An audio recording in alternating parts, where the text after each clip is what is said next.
même si beau l'ont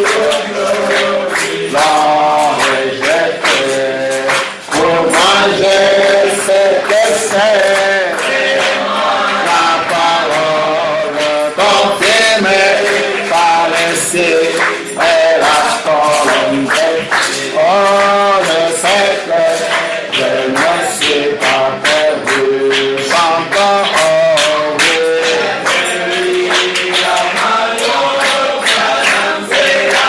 La victoire,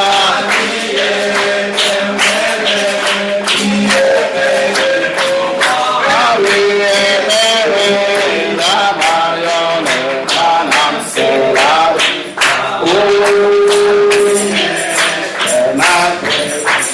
Oh, chantons, oh, oui, la marionnette, madame, c'est la vie. La victoire,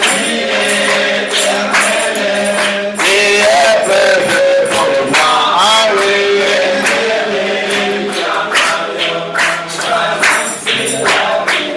Oh, Dieu vous bénisse. Pendant que vous êtes debout, nous allons lire dans Le Parent Rédempteur, péché le 2 octobre 1960 à Jeffersonville, Indiana. Je lis à partir du paragraphe 32. Et là, Frère Branham est en train de lire un passage lui-même. Il dit ceci. Je lis le premier chapitre du livre de Ruth. Et il arriva dans les jours où les juges jugeaient qu'il y eut une famine dans le pays. Un homme s'en alla de Bethléem de Juda pour séjourner au champ de Moab, lui et sa femme et ses 2 fils. Et le nom de l'homme était Elimelech et sa femme Naomi. Le nom de ses fils Maclon et Kiljon, Éphratiens de Bethléem de Juda. Et ils vinrent au champ de Boaz et ils demeurèrent là. Et Elimelech, mari de Naomi, mourut. Elle resta avec ses 2 fils. Et ils prirent 2 femmes moabites. Le nom de l'une était Orpa, le nom de la seconde Ruth. Et ils habitèrent là environ 10 ans. Et Maclon et Kiljon, eux aussi moururent. Et la femme resta privée de ses 2 enfants et de son mari. Et elle s'éleva, elle et ses belles-filles, et s'en revint de champ de Moab, car elle avait entendu dire que l'Éternel avait visité son peuple pour leur donner du pain. Et elle partit au lieu où elle était, et ses 2 belles-filles avec elle, et elles se mirent en chemin pour retourner dans le pays de Juda. Et Naomi dit à ses 2 belles-filles, allez retourner chacune dans la maison de sa mère. Que l'Éternel use de bonté envers vous, comme vous avez fait envers les morts et envers moi. L'Éternel vous donne de trouver du repos, chacune dans la maison de son mari. Et elle les baisa. Et elles élevèrent leur voix et pleurèrent.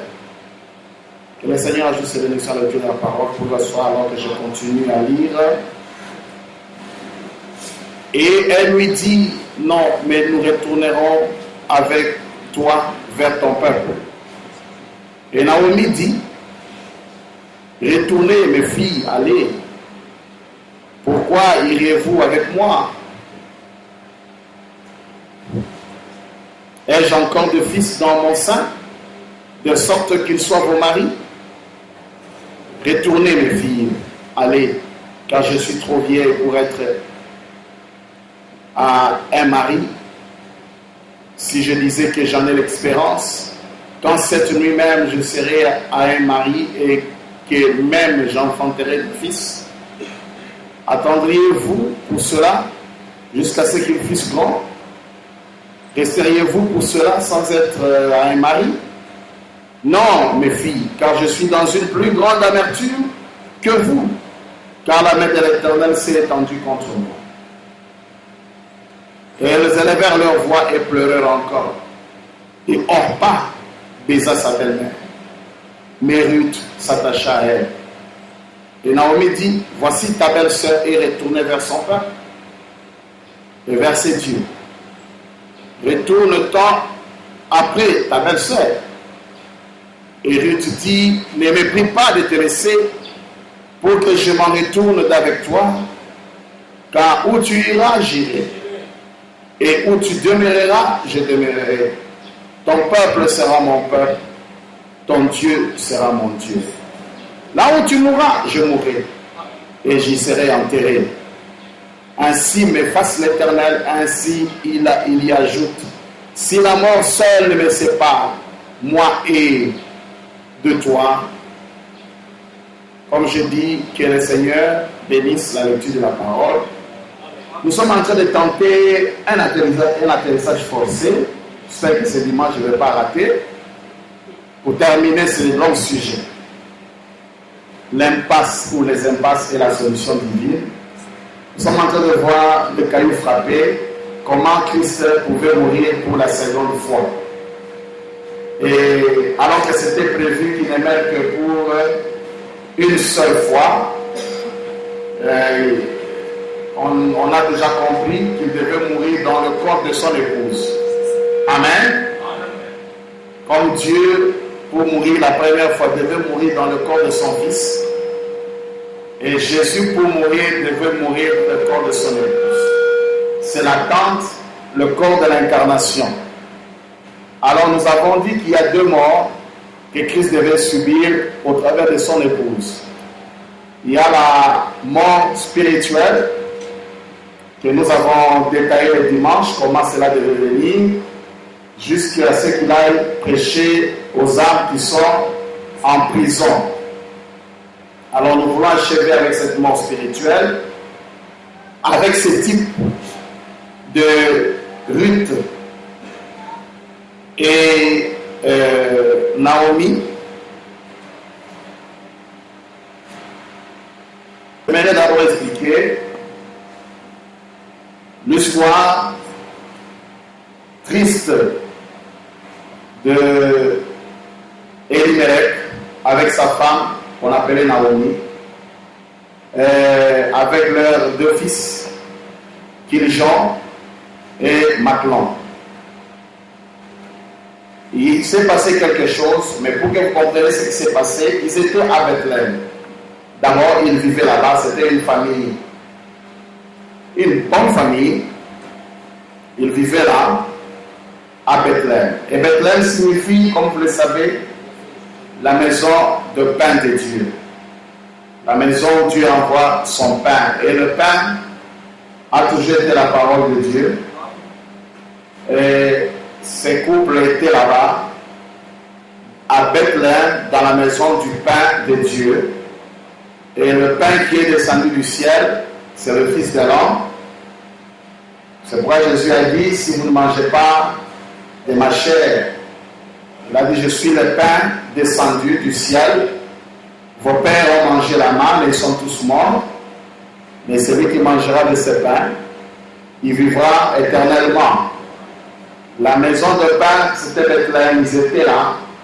Autrement dit, ils étaient avec le Fils de l'homme Jésus. Ils étaient à Bethléem. C'est comme ça dans le croquis, j'ai fait le premier triangle qui est Bethléem, ils étaient là. Mais vous allez voir, c'est un voyage de Bethléem à Bethléem.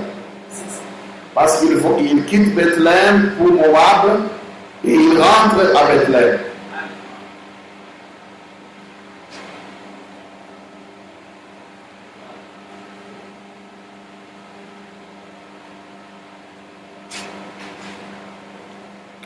Et comme je mets les chandeliers, vous allez comprendre que les âges de l'église c'est Moab.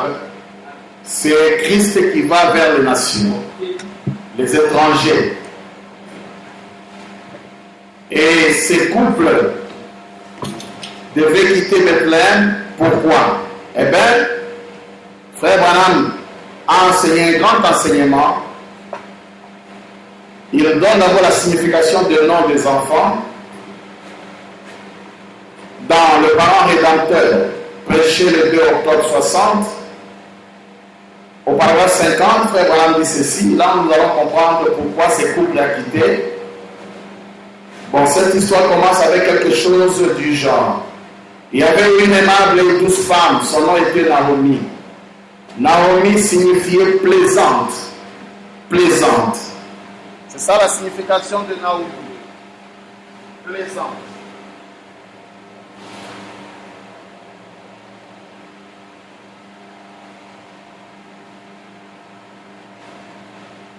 La suite. Elimelech, son mari, signifie adoration.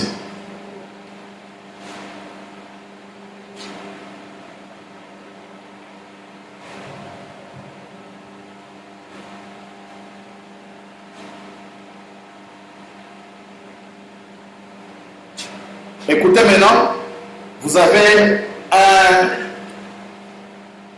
un mot complet, disons une expression, Frère Branham dit, sa famille était une adoration plaisante. Elimelech signifie adoration, Naomi plaisante, une adoration plaisante. Où ça? À Bethléem, à côté de la parole faite chair. Ils avaient un fils Maclon, qui signifie maladie.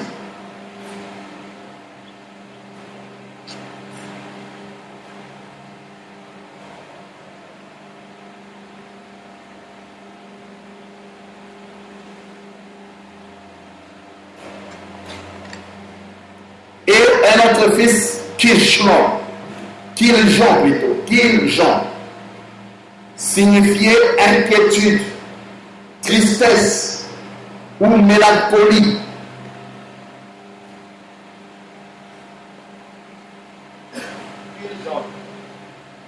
Inquiétude.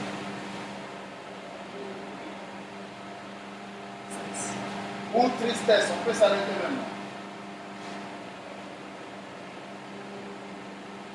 Maintenant, à partir de leur nom, on peut comprendre pourquoi ils ont quitté Bethléem. Ils étaient à Bethléem, qui est la maison de paix de Dieu, et la maison de paix de Dieu, c'est le Fils de l'homme. Ils avaient une adoration plaisante, mais cette adoration a été attaquée par la maladie et les inquiétudes. Cela les a poussés de quitter le Fils de l'homme, de quitter Bethléem. Les inquiétudes, la maladie,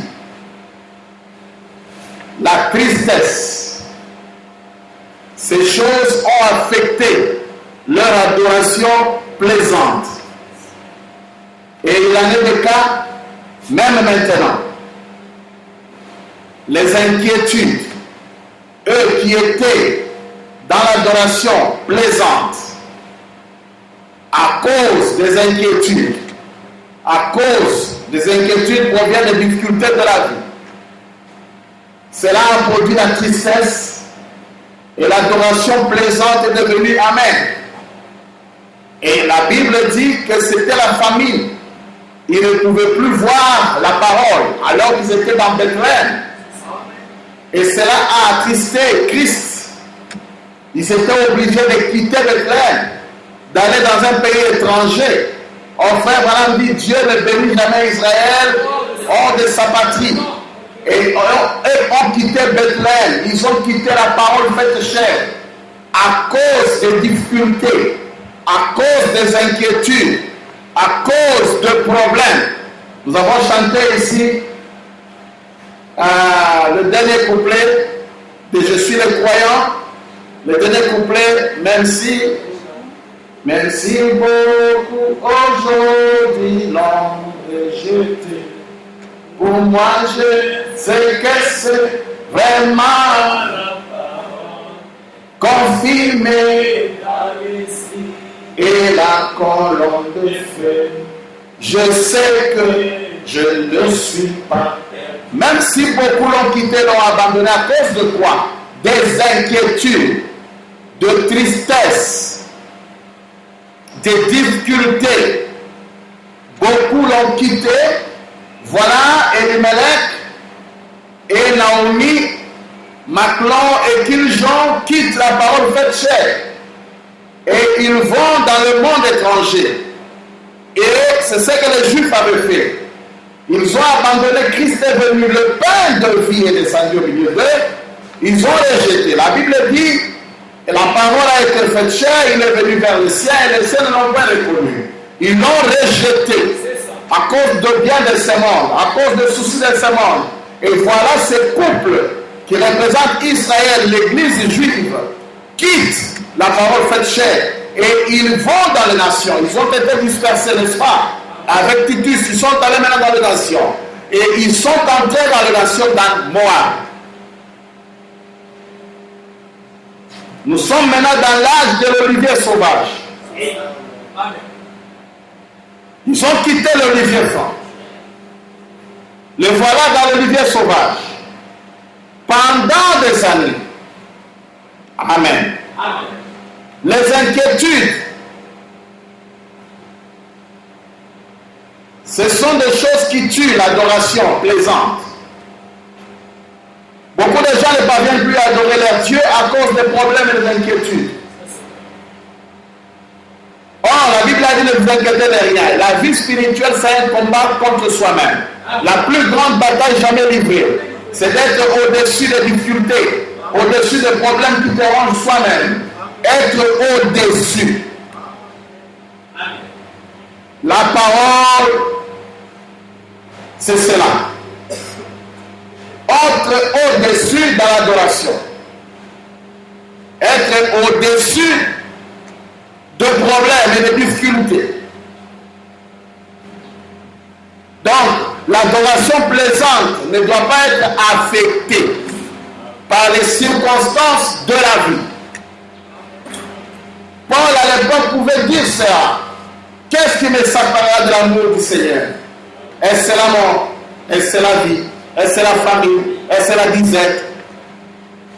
Alors, regardez, vous voyez, cette adoration qui venait de Bethléem, mais c'était aussi dans le plan de Dieu. Pourquoi le plan de Dieu? Parce qu'il y avait une lutte chez le Moab.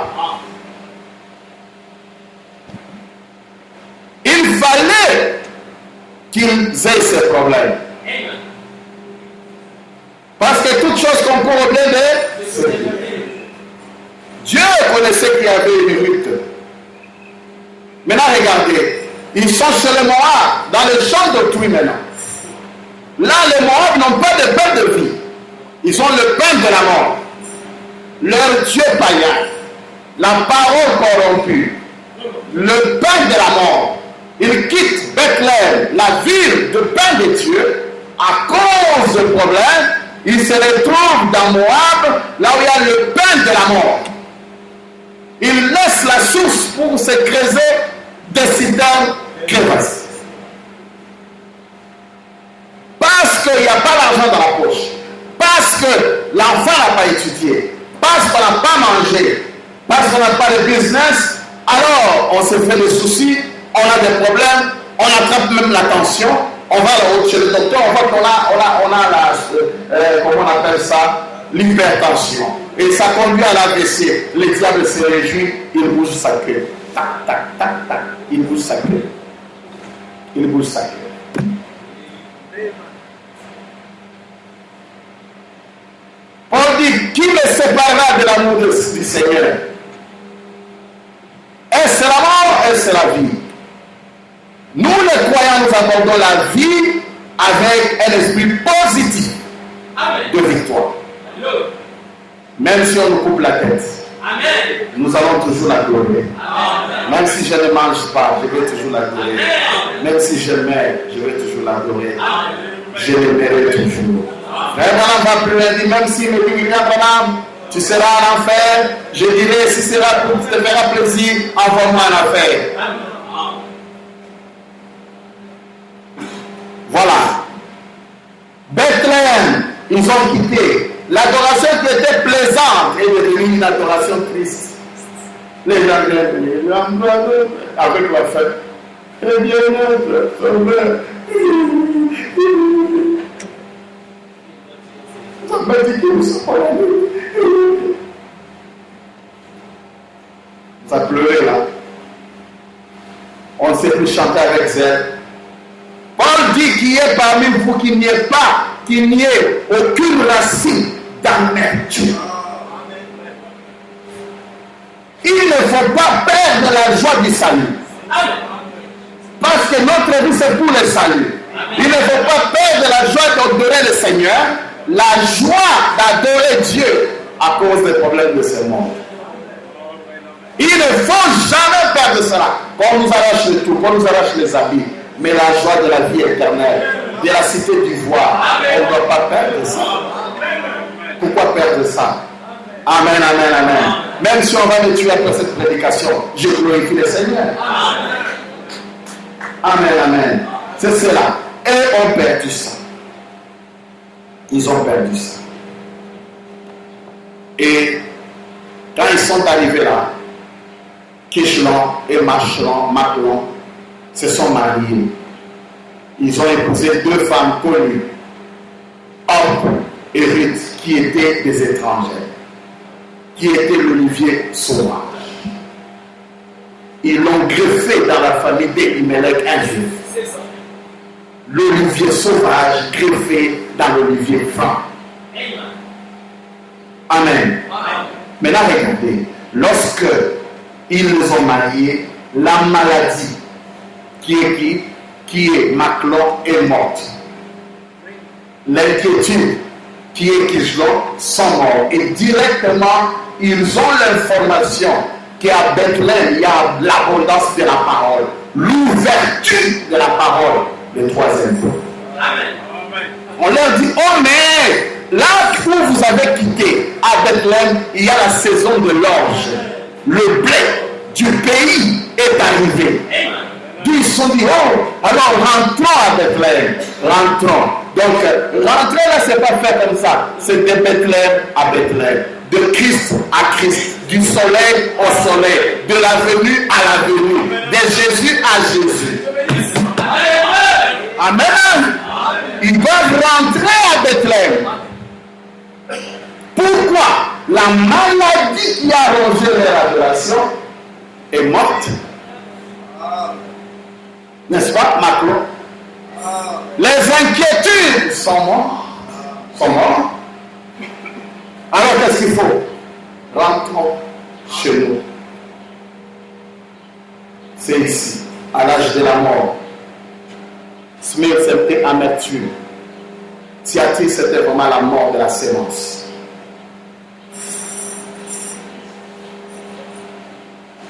Dieu le témoignage de l'Église.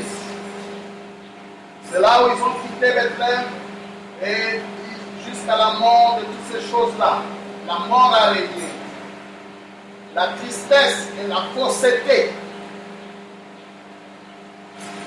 Maintenant ici, deux femmes doivent faire leur choix. Orpa et Ruth. Naomi, qui est l'olivier franc, qui est resté, dira, chère fille, belle fille, vous êtes encore jeune. Maclon est mort. Kichlon est mort. Ils sont tous morts. Rentrez, priez vos dieux. Rentrez, mangez, restez manger vos pains de la mort. Vos traditions. Moi, je retourne à Bethléem. J'ai appris non seulement qu'il y a l'abondance de la parole, mais il y a Boaz.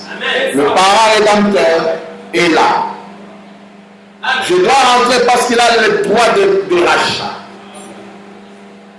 Il va me racheter. Maintenant, frère Madame parle de 4 étapes de Ruth. Orpa d'abord dit, et le père Ruth dit non, écoutez, nous allons toujours poursuivre. La femme dit non, même si je me marie aujourd'hui, si j'ai des enfants, ils sont tout petits, ils vont vous marier quand? Allez faire votre famille, allez vous marier, non? Vous parlez de nous. Orpa vient, embrasse sa belle-mère et dit, bon, moi je rentre chez le Dieu de Michon. Je rentre chez le Dieu de mes aïeux. Je rentre chez les ancêtres. Ruth regarde Naomi. Ruth dit, pas question. Ton Dieu sera mon Dieu. Là où tu mourras, je mourrai. Là où on va t'enterrer, on va m'enterrer. Ruth a pris la décision. Et frère Branham dit dans le Parole rédempteur, au paragraphe 62. Et je vais aussi l'aborder en 4 différentes phases. Ruth, j'ai écrit cela ici. Ruth se décide. Elle prend sa décision. Première chose. Puis, Ruth sert. Elle travaille. C'était deuxième chose. Troisième chose. Ruth se repose. Quatrième chose. Et puis Ruth est récompensée. Pour récapituler, Ruth prend sa décision. Ruth, après avoir pris sa décision, se met alors à servir. Ensuite, Ruth se repose. Alors Ruth obtient la récompense. Allons-y maintenant au tableau encore.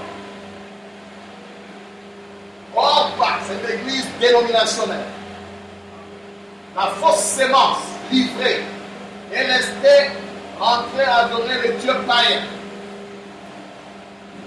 Ruth, à partir de Luther, prend sa décision. À partir de Wesley, Ruth commence à servir. À l'âge pentecôtiste, Ruth se repose. Et dans Bethléem, Ruth est récompensée. Amen. Amen. Amen. Ruth prend la décision. Ruth sert. Ruth se repose. Ruth est récompensée.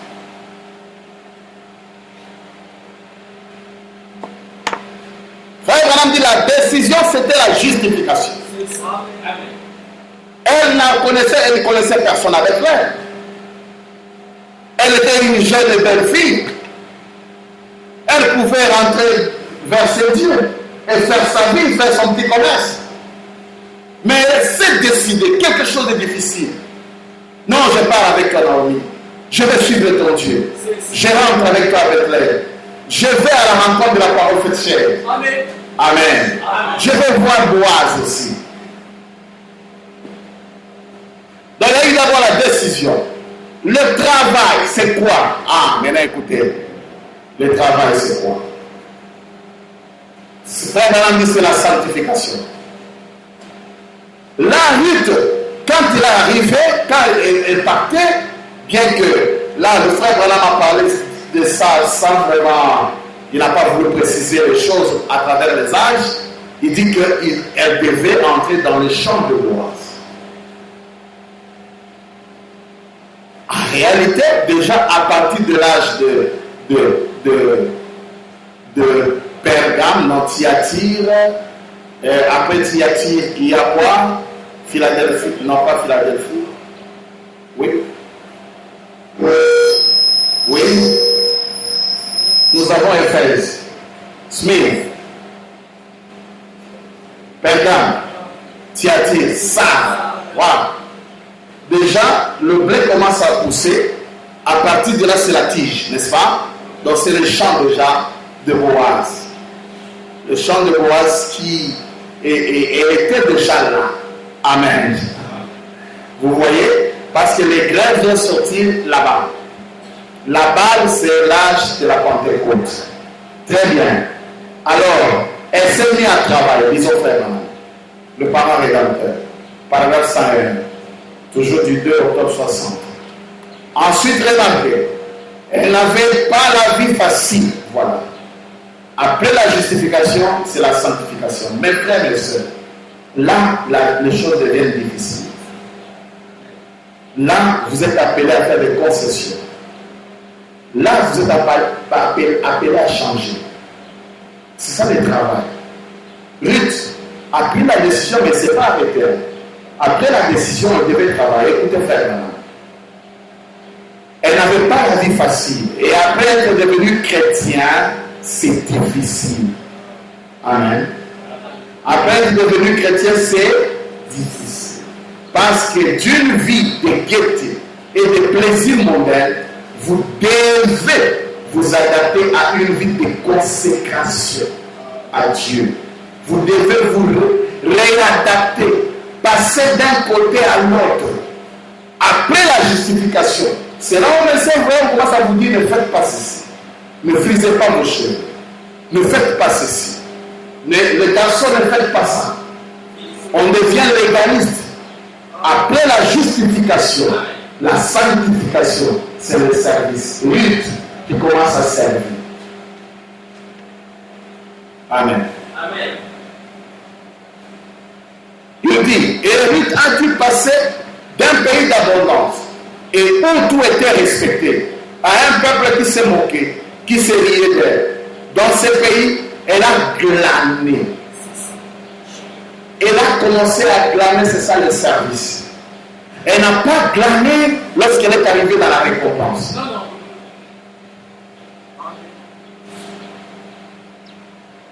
Elle a glané dans la sanctification. C'est ça le service. Glaner. Prendre ci, prendre là. Frère Branham va expliquer ça. Amen. Amen. Elle a glané au champ pour pouvoir manger.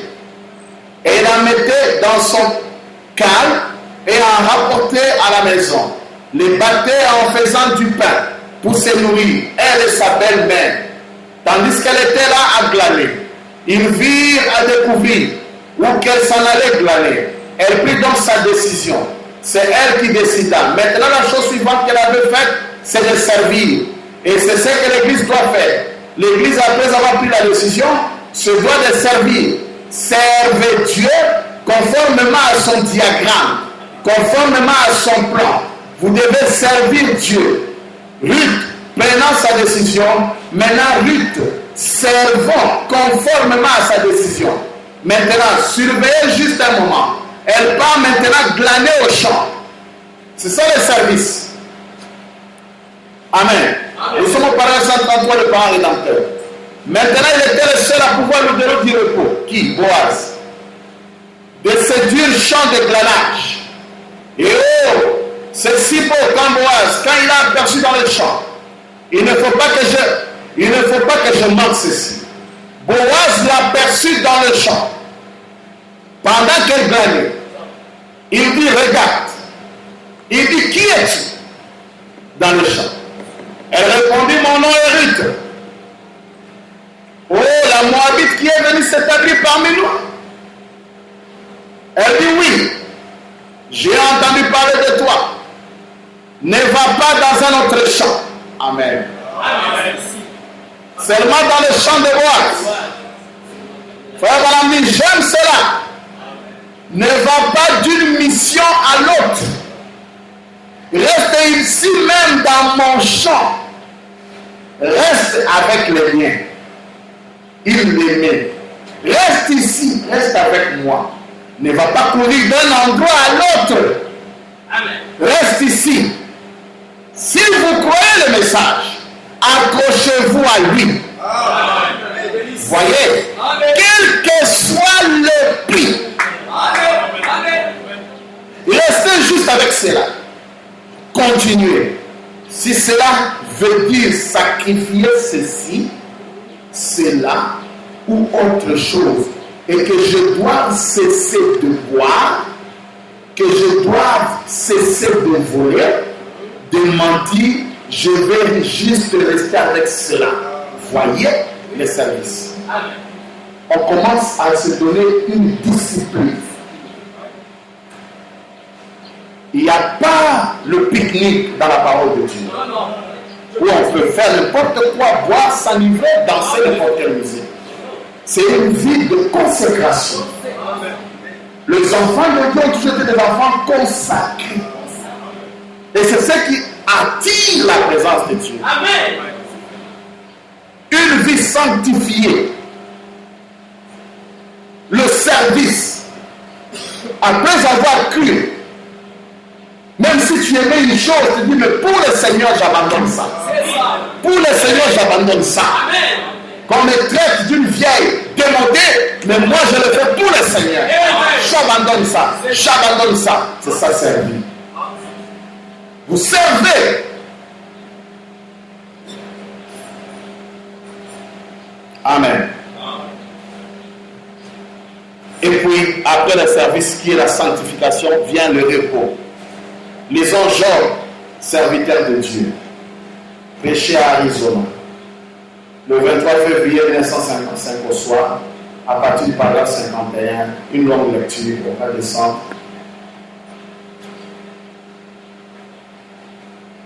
Alors, Orpa a embrassé sa belle-mère, 51, et on descend. Alors Orpa a embrassé sa belle-mère et elle est retournée. Ainsi Ruth, la Moabite, était un beau type de l'épouse des gentils. Amen. Il se peut que ça blesse un peu de théologie, mais Naomi était un type de l'église juive.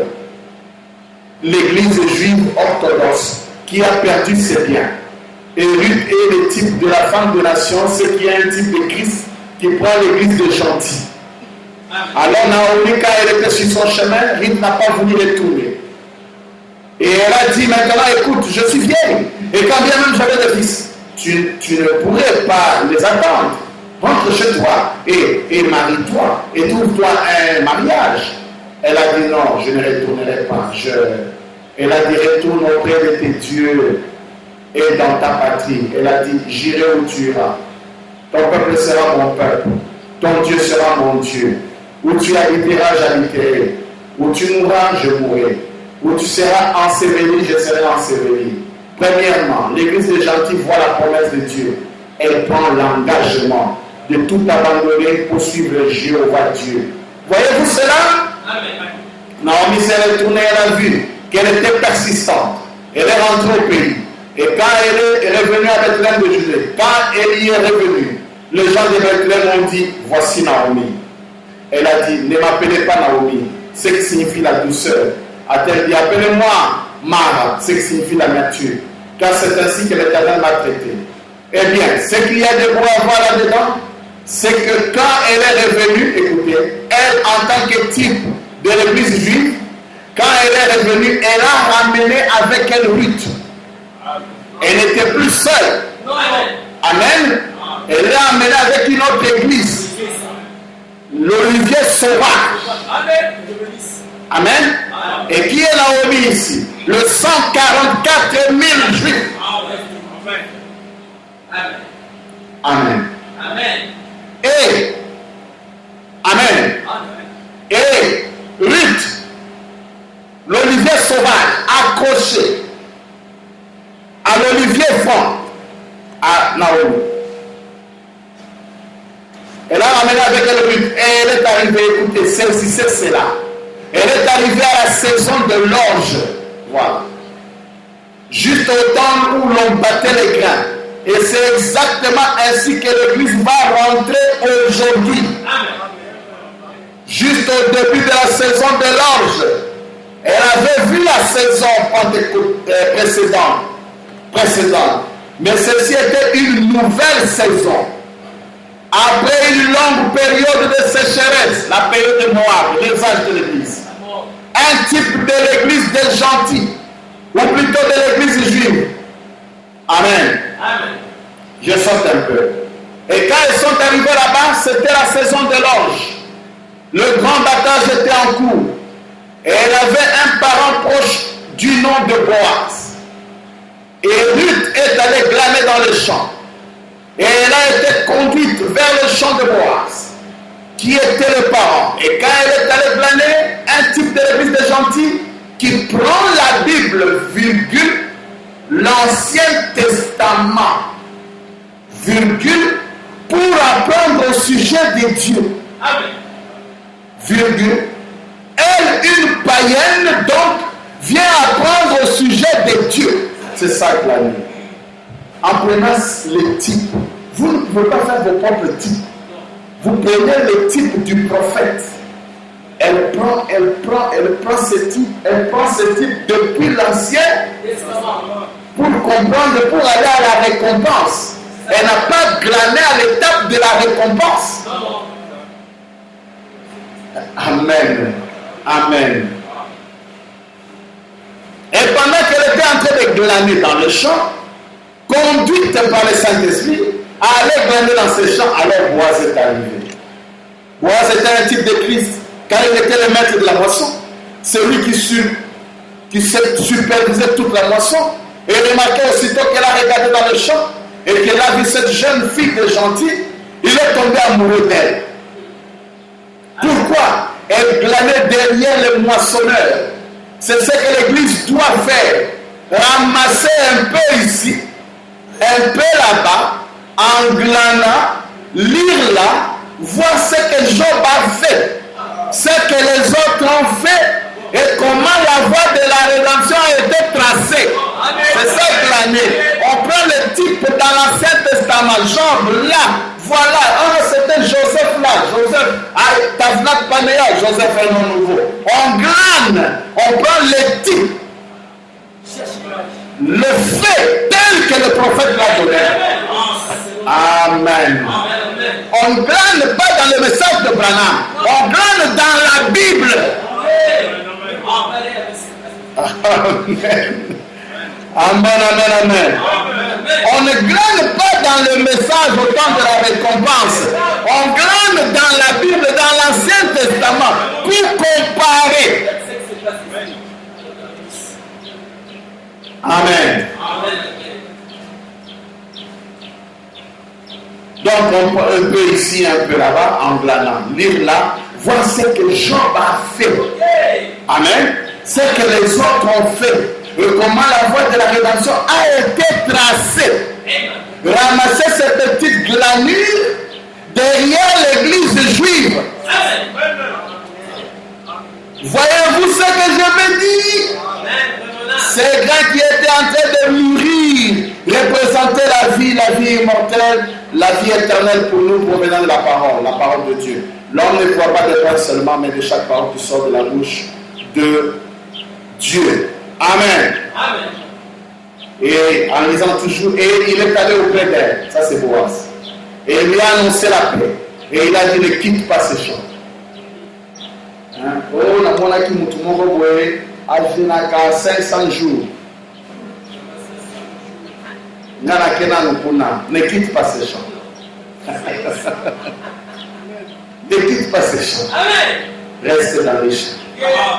Amen. Amen. Écoutez, frère Branham, Boaz dit ça à Ruth. Ne quitte pas ces champs. Que Dieu soit miséricordieux. Ne bouge pas. Ne sois pas ballotté à tout vent des doctrines. Reste dans la parole. Écoutez, frère Branham, toutes ces choses qui surgissent comme des petites secours au point. Recevez. Oh, toutes ces choses de secours volantes, ça arrivera à l'église. Ces tout petits hommes venant tester la puissance de Dieu.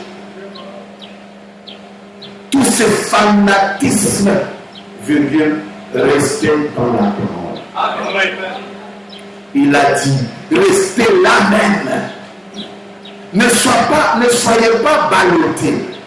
Tenez-vous en la parole. Croyez la parole. On a dit très bien. Alors il a donné les instructions. Paragraphe 57, il dit maintenant. Et remarquez là, à la fin de la saison, après qu'elle avait pris son blé et tout, à la fin de la saison, elle est retournée. Alors cette nuit-là, et voici où apparaît un beau type de l'église de gentils.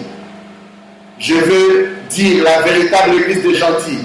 Quand elle est allée là, cette nuit-là, et qu'elle a trouvé Boaz couché sur la main de blé, qu'est-ce? En lui habitait toute la plénitude de Dieu, la puissance de Dieu. Il était couché là sur toute cette récolte qu'on avait amassée. Et elle s'était approchée, elle s'est manifestement exposée en se couchant à ses pieds le repos. Après le service, la nuit, au temps du soir, amen, la lumière paraîtra. Fatiguée qu'elle était, elle ne va pas se reposer ailleurs. Elle voit le patron de l'église. Le patron de l'église. Boaz. Amen. Couché sur la récolte. Elle vient. Une étrangère, quel courage. Frère, madame, Dieu n'avait même pas honte.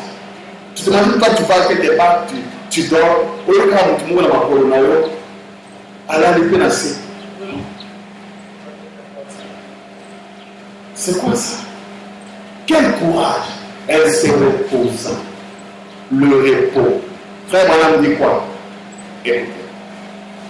Après ça, le repos vient quoi? La récompense. Amen. Amen. La récompense. Nous sommes dans le parent rédempteur. À partir de 122. Après la récompense, nous quittons les âges de l'Église. Avec la récompense, nous sommes au vainqueur. Je donnerai quoi? C'est ça la récompense. À celui qui vaincra, la récompense. Amen. On est au temps de la récompense maintenant. Le repos, c'est l'âge pentecôtiste. Amen. Les services, c'est l'âge wesleyan. Amen. La décision, c'est l'âge luthérien. Mais la récompense, c'est quoi? Écoutez. Naomi et Ruth arrivèrent jusqu'à la saison des orges. La saison de blé, de la parole. La saison des orges était quoi? Était la saison du pain. Donc Bethléem de nouveau. D'accord? Amen. La saison où le pain frais était servi.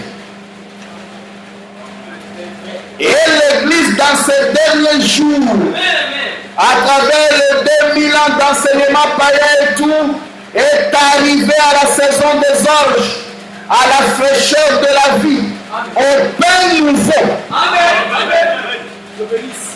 Un pain nouveau. Après le repos, la récompense. Celui qui vaincra, je lui donnerai à manger de la manne cachée. C'est un pain nouveau, un pain caché. Une parole qui n'est pas donnée à tout le monde. Amen. Caché, un pain nouveau. Amen, amen. Amen. C'est vrai. À la fraîcheur de la vie, au pain nouveau, au miel venu du ciel. Amen.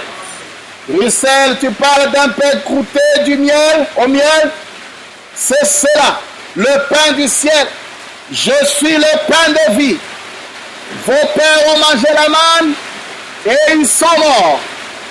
Mais je suis le pain de vie qui vient du ciel de paix de Dieu. Quiconque mangera de ce pain ne mourra jamais. Et l'Église en ces derniers jours, ici, est recueillie maintenant même à la saison des orges. Maintenant même, nous sommes rentrés à l'âge de la récompense. Au pain du peuple Boaz. Le rédempteur, le rédempteur vient, il trouve Ruth et Naomi.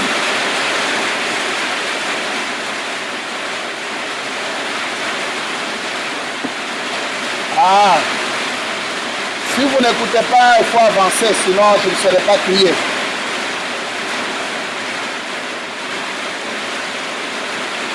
Nous sommes dans le genre de serviteurs de Dieu. Paragraphe 58. Vous allez voir quand est-ce que Ruth a reçu sa récompense. Après le repos qui est l'âge quoi? Pentecôtiste. Après le baptême du Saint-Esprit vient la récompense. Ruth, cette épouse de Juif, la nation, l'église des nations arrive sa récompense. Écoutez, juste à l'heure la plus sombre, virgule, à minuit. Et au milieu de la nuit, on cria, voici à minuit le cri de l'eau. Il s'est réveillé, voici s'est réveillé à minuit. Et a regardé tout autour, et il a vu Ruth, Maman Colonaï, une femme vertueuse qui n'avait pas honte de l'évangile. Elle s'est couchée au pied du Rédempteur. On On n'a pas honte de Branham. Nous pouvons le publier, nous sommes à l'aise. Elle n'avait pas honte. C'est mon époux. Touchez-le. Amen. Touchez à ses pieds. Oh, là. Mais là, écoutez. Il a tendu la main, saisissant sa robe. Il l'a étendue sur elle. La robe du parent rédempteur. Elle n'était pas couverte. Elle prend sa propre robe. Autrement dit, le drap avec lequel il se couvre, il étend ça. Il couvre rite. Frère Branham, c'est ça le baptême du Saint-Esprit. Il te donne une partie de sa présence, de sa protection. Il dit, il a étendu sur elle. Vous savez ce que je vais dire, n'est-ce pas? Le Saint-Esprit. Il répandit, pour ainsi dire, le Saint-Esprit sur elle. Voilà. C'était un type de Christ. Il a renvoyé chez elle, disant, eh bien, attends une minute. Je dois accomplir une certaine loi. Il y a une loi dans le pays sur la rédemption. Toi, reste dans le repos. Attends. Je suis ton proche parent. Et je sais que tu es une femme vertueuse. Dieu connaît votre cœur, n'est-ce pas? Il a dit, eh bien, le matin, j'irai la voir si je peux accomplir l'ordonnance relative aux parents. Amen, amen, amen. Écoutez, maintenant, voici une grande image. Premièrement, un rédempteur, quelqu'un qui peut racheter un bien perdu en Israël. Vous, les prédicateurs, vous le savez. Cet homme doit premièrement être un parent. Il doit être un proche parent, pas un parent éloigné, un proche parent. Et comment Dieu a-t-il jamais pu devenir un proche parent? C'est quand Dieu lui-même a été péché et qu'il a habité parmi nous. Il est devenu un parent de la race humaine. C'est vrai, le seul moyen possible. Quand Dieu a été péché parmi nous, il est devenu parent, pas celui des anges, mais celui des êtres humains. Il n'est pas venu sous la forme d'un ange, mais il s'est humilié lui-même et il s'est dépouillé de toutes ses gloires célestes. Il est descendu et il est devenu apparenté à l'homme pour accomplir la loi de la rédemption par une parole. Oh, quel précieux amour! Le Père avait pour la race déchue dedans. Il a donné son Fils unique pour que celui-ci souffre et qu'il nous rachète par sa grâce. Le voilà, un parent rédempteur, un proche parent. Dieu fait chair et habitant parmi nous, devenant un parent de l'être humain, un parent. La chose suivante, il doit être financièrement capable de le faire. Et vous pourrez être plus capable financièrement. Quel genre de dette pourrait être payé? En effet, Dieu est le maître de tout l'univers qui existe, de tous les espaces et de tous les temps, de toutes choses. Il était finalement capable. Alléluia.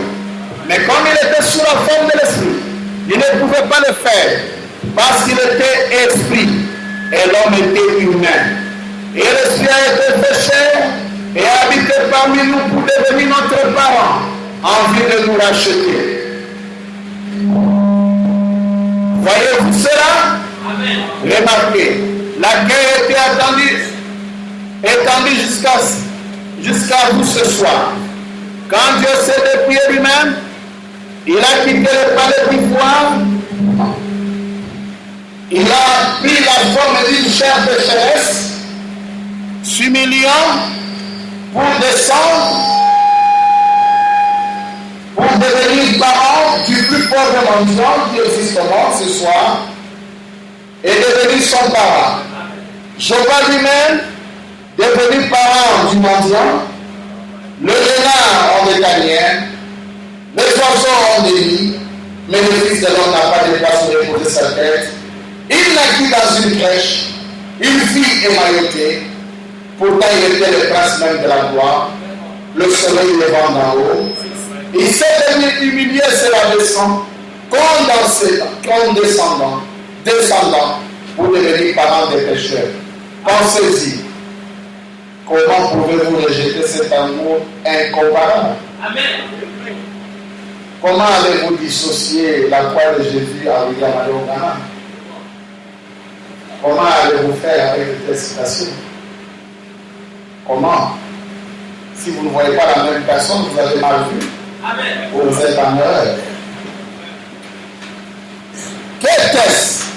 Quand Dieu devint un pécheur, il prit nos péchés. Jésus est devenu moi, afin que je puisse devenir lui. Amen. L'agneau innocent de Dieu. Il ne connaissait pas de péché. Il devint un pécheur, afin que je puisse devenir un fils adopté de Dieu. Amen.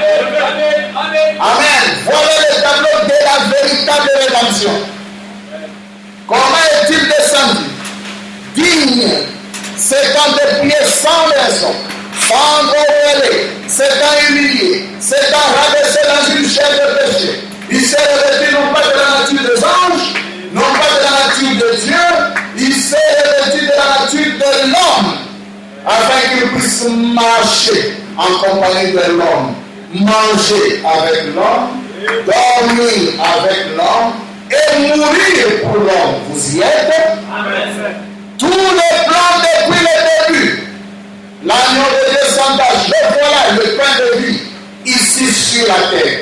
Et bien la chose suivante à faire, c'était qu'un parent, rédempteur devait être un parent très proche de l'homme pour les racheter. Et la chose suivante à faire, il devait être digne de la racheter, être une personne juste et de bien. Un homme là ne pouvait tout simplement pas faire cela. Et qui pouvait être le plus digne de Jéhovah lui-même de Michel? La prochaine chose qu'il devait faire, c'était un témoignage public qui montrait qu'il avait accompli. Alors le lendemain matin, Boaz est allé aux portes et il a attendu. Et que quand les enfants commençaient à se rassembler, il a dit un instant. Ils ont rassemblé tous les anciens de la ville hors de la porte. Oh Dieu, écoutez, le témoignage public ne pouvait pas être fait dans la ville. Il devait être fait hors du camp. Et les anciens devaient en être témoins. Amen. Amen. Et il a fait venir les anciens. Il a dit, aujourd'hui, j'ai racheté Naomi. Et s'il y avait quelqu'un était là, mais il ne pouvait pas racheter cela. Il était aussi un parent, mais il ne pouvait pas racheter cela. Ainsi tout retomba sur Boaz. Amen. Il dit, je dois racheter Naomi. Je vais, le bien de notre frère, je vais tout racheter. Et personne, ils ont dit rien. J'en suis témoin aujourd'hui, chacun d'eux, que tu as racheté cela. Écoutez, il a ôté son souvenir. Bien. Il a tendu à son voisin en disant aussi qu'il avait tout racheté. Gloire à Dieu. Il a racheté tout ce qu'il avait perdu, virgule. Et en faisant cela, il a aussi obtenu tout comme épouse. La seconde venue de Christ, quand il vient pour le juif. En venant pour le juif, il trouve l'épouse des nations à côté et il l'épouse. Amen. Amen. Amen. Il y a des Écritures que nous lisons. Mais le temps étant parti à 64. Toujours la même citation. Paragraphe 64. C'est merveilleux, n'est-ce pas? Oh, sa présence est ici. Le signe. Il est mort afin de guérir cet homme qui se tient là derrière. Juste là derrière. Celui qui a récemment subi une opération du nez. Que Dieu vous bénisse, frère. Croyez-vous qu'il a fait cela? Amen. Il l'a assurément fait. Il a fait la même chose pour l'homme qui est assis là, à côté de vous qui souffre de l'arthrite. Pour qu'il soit guéri. Amen. Il a fait la même chose pour cette dame, assise à côté d'elle. Celle qui est là à côté de lui. Là, pour qu'elle soit guérie de cette gastrite. C'est vrai, il a fait cela très bien. Il a fait. Il est mort afin qu'il puisse donner. Vous avez ici une femme sourde qui peut m'entendre maintenant. Très bien, elle a fait. Il a fait. Maintenant, vous m'entendez, n'est-ce pas? Assurément, il est mort dans ces lieux-là. Il est mort pour donner à celui qui est anémique l'intérieur, le ramener à un bon état. Croyez-vous cela, monsieur? Que Dieu vous bénisse. Cette femme assise là derrière, qui passe à son ami en Madison, dans l'Indiana, qui est dans l'hôpital psychiatrique, il s'est livré un mort afin de l'amener à son état normal. Amen. Amen. Amen. Qui est-il? Jéhovah Dieu. Amen. Il est le Rédempteur. Alléluia. Amen. Il est ici dans ces bâtiments maintenant. Je parle de la croix. Il le ramène dans le péché. Comment vous allez faire pour les dissocier? Vous faites quelle magie pour les dissocier? Où mettez-vous les Écritures de la croix?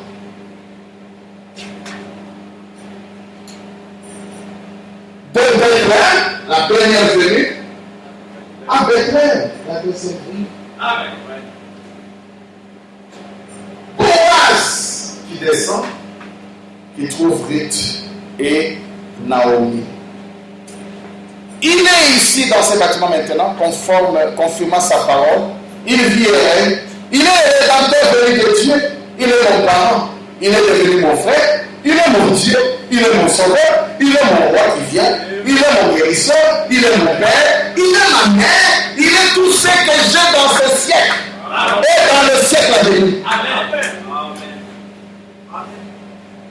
Mais là, frère, la récompense vient quand? Il dit c'est quand le sceau s'ouvre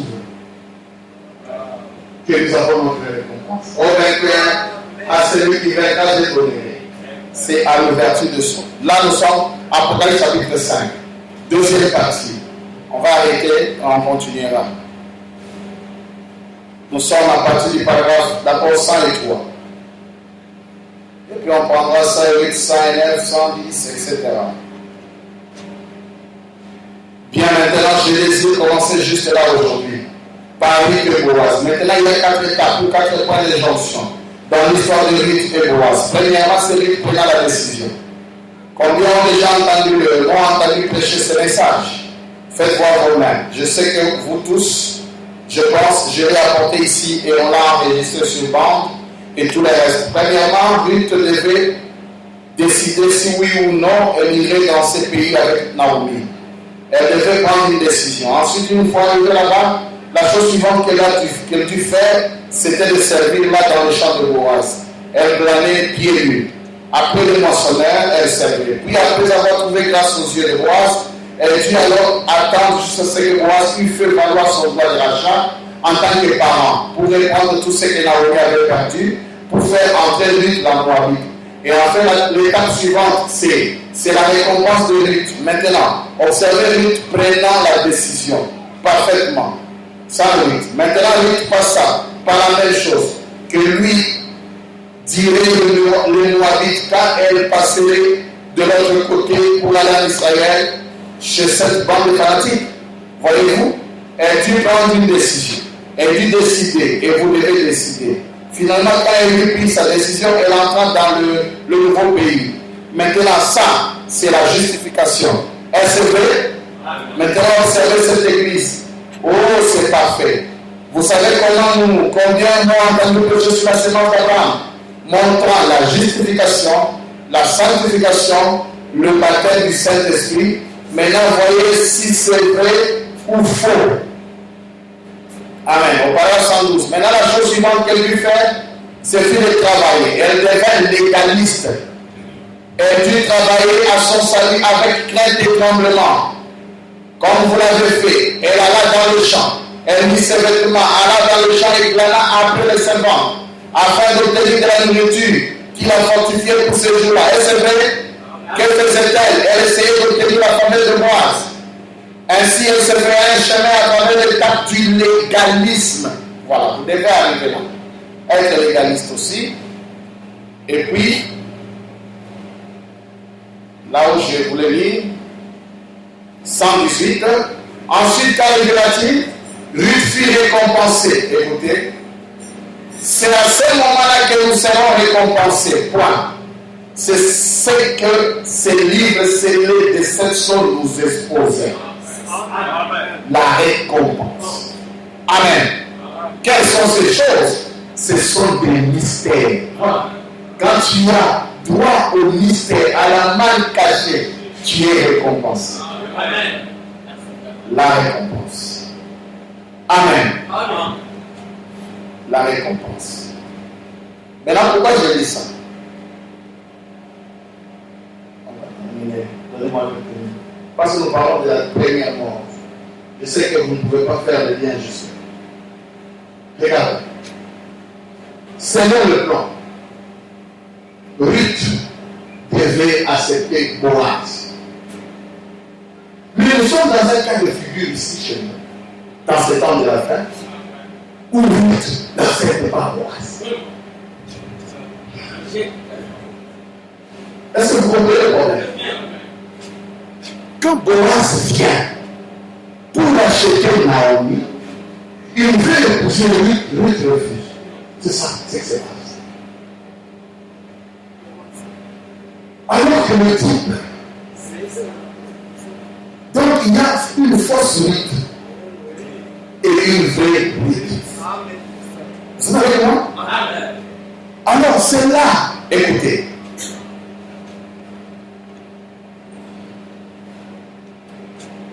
Écoutez pourquoi le Saint-Esprit. 27-28. Et tout aussi sûr que ce soir, vous êtes affamés du Saint-Esprit, c'est quelque chose en vous qui vous attire, puisqu'un dessein de Dieu dans votre vie doit s'accomplir, tout comme pour Ruth.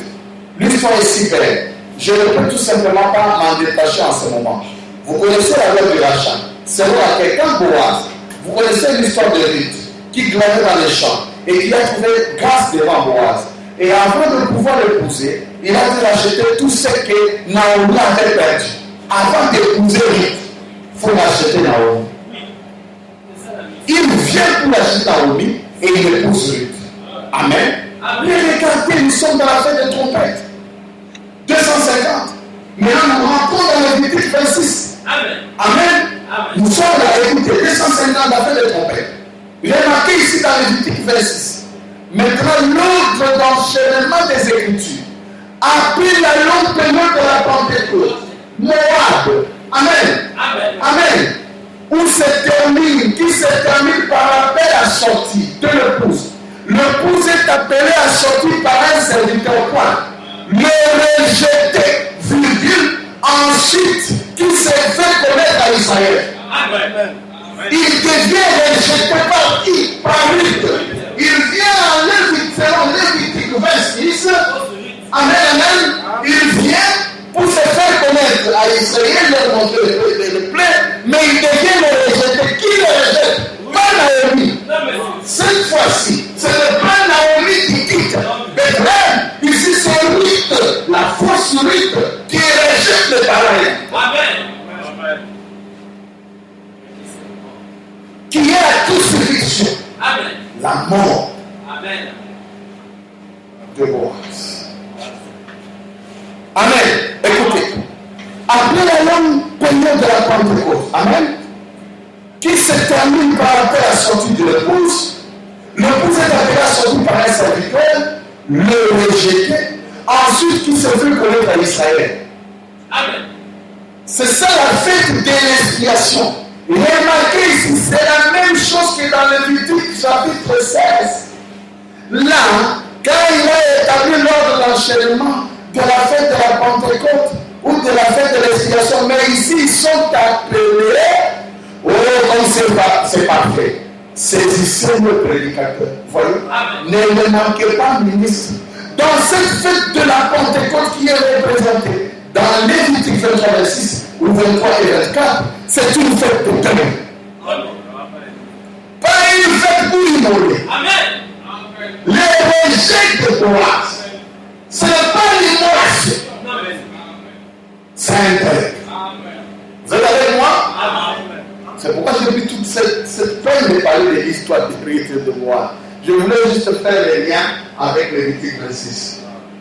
Ça nous a pris du temps. Vous voyez pourquoi tout ça? Pour atterrir, c'est difficile. Ça nous a pris du temps. Comme vous avez saisi l'histoire de Lévitique et Boaz, maintenant vous voyez là où je fais la jonction. Amen. Maintenant, avec Lévitique 26, quand Boaz vient, il vient tout droit prendre Naomi. En prenant Naomi, il se présente d'abord à Ruth.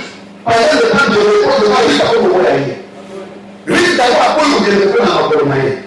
La force Ruth. Oh, la force Ruth. Oh, ah bon. Mais les types, c'est pas comme ça, non? Tu veux aller dire, vous les périr, c'est quoi? C'est du diable. C'est faux, ça. Amen. Quand je ne vais pas les parler là. Et c'est quoi? C'est une fête de deuil, pas une fête pour l'immoler. La fête était immolée. Ou plutôt, l'expiation était immolée. L'expiation était immolée. Lévitique 16, c'est un parallèle exact de cela seulement ici. C'est l'appel d'Israël à être dans les deuils à cause de ses péchés. Comme c'est parfait. Aujourd'hui, il ne s'agit pas de l'immoler de nouveau. Ce qui a d'ailleurs été montré en symbole par Moïse, quand il a frappé le rocher la deuxième fois, ça n'a pas marché. Dans cet angle de Lévitique 26, ça n'a pas marché. Amen. Amen. Ce n'est pas une fête pour l'immoler, mais un deuil pour avoir rejeté l'expiation. Pour les Juifs, un deuil de ce qu'ils ont fait dans le passé. Maintenant, Ruth ici, écoutez, c'est grave, hein? Je vais terminer. Oh là là, voilà ce que sera la trompette, la fête, la fête d'être rejeté. Ensuite, leur Messie. On commence à parler de l'heure et de l'autre. Suivez, leur Messie qui s'est fait connaître. Remarquez, ils reconnaîtront leur Messie quand ils le verront. Il viendra avec puissance cette fois. Celui qu'ils ont entendu, il viendra avec puissance pour l'épouse des nations. Et les Juifs vont le reconnaître. Et puis la Bible dit, nous venons de prêcher là-dessus ici, il y a peut-être 6 mois ou plus tôt, ou plus. La Bible dit quand ils diront, d'où viennent ces blessures que tu as? Combien se souviennent du message? Levez la main. Bien sûr, vous voyez, d'où viennent ces blessures que tu as? Il a dit de la maison de nos amis. Ici, Naomi devant Boaz commence à pleurer. Ah, je l'avais laissé Bethléem. Je t'avais abandonné pour rien. Je suis allé dans une autre nation et j'ai souffert. Je t'ai abandonné. Ah, maintenant, voilà, je rentre encore chez toi, Bethléem. De Bethléem à Bethléem. Je rentre encore chez toi, Bethléem. Je rentre encore chez toi, Christ. Le même soleil qui s'est levé à l'est, c'est le même qui est à l'ouest. Le même Messie, le même Rédempteur, le même Christ, le même Dieu. Oh, j'avais mal fait de te rejeter. Ah oui, je suis venu pour toi. Mais je vois une belle dame à côté. Ruth, viens un peu. Tu veux. Oh, tiens-moi. Il dit, ah, voilà, il est crucifié pour la seconde. Amen. Pour la seconde fois crucifié. On va recommencer le dimanche que je voulais faire sortir. C'est pourquoi écoutez cette écriture. On peut arrêter là aujourd'hui.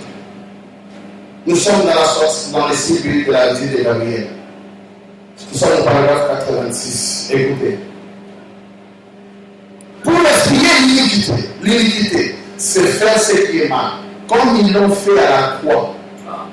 Ils ont fait une expiation pour les Juifs, n'est-ce pas? Mais elle ne leur sera pas appliquée. Elle ne leur a pas été appliquée. Pourquoi? Parce qu'ils étaient aveuglés. Ils étaient aveuglés pourquoi? Parce qu'il y avait une route qui devait sortir. Il y avait un voyage à faire. Ici, on n'a plus besoin d'aveugler quelqu'un. Si on aveugle les gens, c'est qu'il doit avoir un autre voyage. Mais écoutez, il dit, il n'aura pas été appliqué pourquoi? Parce qu'ils étaient aveuglés et qu'ils ne pouvaient pas le voir. Pourquoi étaient-ils aveuglés? Vous dites, vous, Ruth, la fausse Ruth, vous dites, eh bien, peut-être qu'aujourd'hui, c'est parce que je suis aveugle. Frère Branham dit, vous êtes volontairement aveugles. Et ils étaient aveuglés parce que Dieu les avait aveuglés. Mais vous, si vous êtes aveugles, c'est volontairement que vous l'êtes. Parce qu'il n'y a plus la chute. Vous voyez? On va vous envoyer pourquoi appeler encore qui? Pour chercher qui? On doit ouvrir encore une brèche ici à la fin pour vous. Pour aller où? Ils vont mourir ressusciter selon Jésus pour commencer quels âges encore de l'église? Parce que les diamants est frappé pour faire sortir cette couleur d'arc-en-ciel. Mais si vous les taillez encore pour faire sortir encore autre couleur. Pour que son sang soit versé sur quelques hommes. Ici, il ne s'agit pas de l'ignorer, il s'agit de pleurer. Mais là, ici, toi, arrive la force lui qui dit, non, comme tu as aveuglé les autres, tout le monde s'est aveuglé, non? Il dit non, non, non. Frère, non, non. Ici, tu as aveuglé volontairement. Ici, tu devais croire. Les types disent qu'on peut rester depuis ici. Mais ici, tu arrives jusqu'au matin, tu crois le message. On ne fait nous dire un message. Tu crois les sauts, tu crois même les tonnerres, mais tu ne veux pas reconnaître Boaz. C'est étonnant, un cas typique, atypique. Étonnant. Ça, c'est quelle lutte? Tu devais rester depuis longtemps avec le Nigérie, avec Omba. Mais tu as évolué jusqu'à croire à la chicate. Tu vas jusqu'à voir la plénitude alors. Vraiment. Tu arrives même à dire le fils de l'homme. Oh là là. Mais à d'autres, non, c'est le pire dans Boaz. Toi, tu es que le lutte. Ruth s'est couché au pied de Boaz, a vu les noms sur sa piste. Elle a refusé de se coucher. Quand Boaz lève son bras pour mettre sur elle avec le corps, elle rejette les draps. Un cas bizarre, anormal. Voilà ce qu'on a mis ici. Vous êtes avec volontairement. Amen, amen. C'est volontairement. Au bout du moment, ces gens qui refusent, ils ne sont pas des hommes. Ce sont des fausses souris dans le message. C'est tout celui qui est dans le message, il est c'est cas anormal de lui. Mais vous, si vous êtes aveugle, c'est volontaire que vous l'êtes. Il n'y a pas, écoutez, de l'expiation pour vous. Pour les Juifs, on les a aveuglés. Pourquoi? Parce qu'il y avait lutte. Il fallait qu'ils viennent chercher l'idée sauvage. Il fallait qu'ils poussent en clé. Mais là, nous allons voir à la fin. Nous allons encore être aveuglés. Pourquoi nous voyons quoi? C'est le jugement. C'est la fin. C'est la mort. Il n'y a plus d'expiation. Écoutez. Je le lis là et puis on arrête. Je le lis seulement ça. Et puis on va revenir là parce que je mérite que vous saisissiez dimanche. On va tenter cet atterrissage forcé. Voyons. Vous dites rien. Regardez comment il fait le parallélisme. Il parle de Juifs pour expier l'iniquité. L'iniquité, c'est faire ce qui est mal. Comme ils l'ont fait à la croix. Il a fait une expiation, mais elle ne leur sera pas appliquée. Point. Elle ne leur a pas été appliquée. Pourquoi? Parce qu'ils étaient aveuglés. C'est pas eux-mêmes. Dieu avait fermé leurs yeux. Ils étaient aveuglés et qu'ils ne pouvaient pas le voir. Amen. Et pourquoi étaient-ils aveuglés? Frère ne répond pas. Vous dites, vous là, c'est la fausse vie. Eh bien, peut-être qu'aujourd'hui, c'est parce que je suis aveuglé. C'est parce que je suis aveuglé, incrédule. Aux autres du matin, je suis aveuglé, incrédule. Écoutez, c'est parce que je suis aveuglé. Vous êtes volontairement aveugle. Amen. Eux, ils étaient aveuglés parce que Dieu les avait aveuglés. Mais vous, les nations, si vous êtes aveugles, c'est volontairement que vous l'êtes. Il n'y a pas d'explication pour vous. Si vous ne croyez pas ce que je suis, a dit Jésus, vous mourrez dans votre péché. Frère Lambi, c'est exact. En fait, cette parole de Matthieu 13, 15, 16 s'accomplit aujourd'hui. Amen. La Bible, Matthieu 13, 15 à 16, écoutez. Car le cœur de ce peuple est devenu insensible. Ils ont endurci leurs oreilles. Ils ont fermé leurs yeux. Eux-mêmes, de peur qu'ils ne voient de leurs yeux. Qu'ils n'entendent de leurs oreilles. Qu'ils ne comprennent de leur cœur. Qu'ils ne se convertissent et que je ne le guérisse. Mais heureux sont vos yeux parce qu'ils voient et vos oreilles parce qu'elles entendent. Amen, amen, amen. Matthieu 13, 15 à 16 s'accomplit majestueusement. Ils ont fermé leurs yeux. Quand il dit, c'est Dieu qui se tient là. Un leader. C'est Dieu qui se tient là. Avec la confirmation. Là, et ferme les yeux. C'est déjà. C'est déjà. Volontairement. Pourquoi il ferme les yeux? Des peurs qui me voient. Même si tu veux partager avec eux. Non, frère. Ah, non. Moi, je ne partage pas avec eux. C'est à ce qu'on dit les gens. On veut les attendre de temps. Laisse tomber. Mais attends, je vais t'expliquer un peu. Non. Vous êtes perdu, frère. C'est bien. Ils refusent d'écouter afin de ne pas comprendre. Alors, ils sont aveuglés. Volontairement. Ils refusent. Écoutez une prédication de l'Église, ils ne le peuvent pas. S'asseoir comme vous êtes là pour écouter quelques citations. Qu'on leur présente certaines écritures. Ils ne veulent pas. Dès que tu commences à le faire, c'est déjà. Voilà pourquoi nous avons un cas atypique de rite. Un rite bizarre.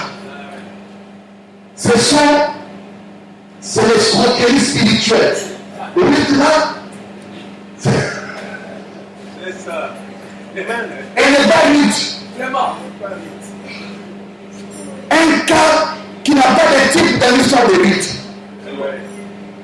Mais il y a quelqu'un, parce qu'on n'a jamais passé par la justification. Et on peut être justifié. Ils ont été sanctifiés. Ils ont même reçu le baptême du Saint-Esprit. Tout ça, c'est la place de rite. En principe, ils doivent être rite. Mais récompense par contre. Mais le type de rite, c'est ça. Un cas bizarre. Ah, maintenant, quand tu refuses ici, c'est la mort spirituelle de Boaz en mal.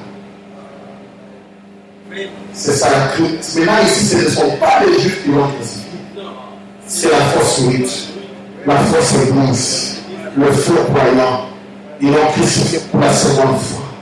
Et frère Andy j'accuse cette génération pour avoir crucifié Christ pour la seconde fois. Que Dieu vous bénisse. Amen.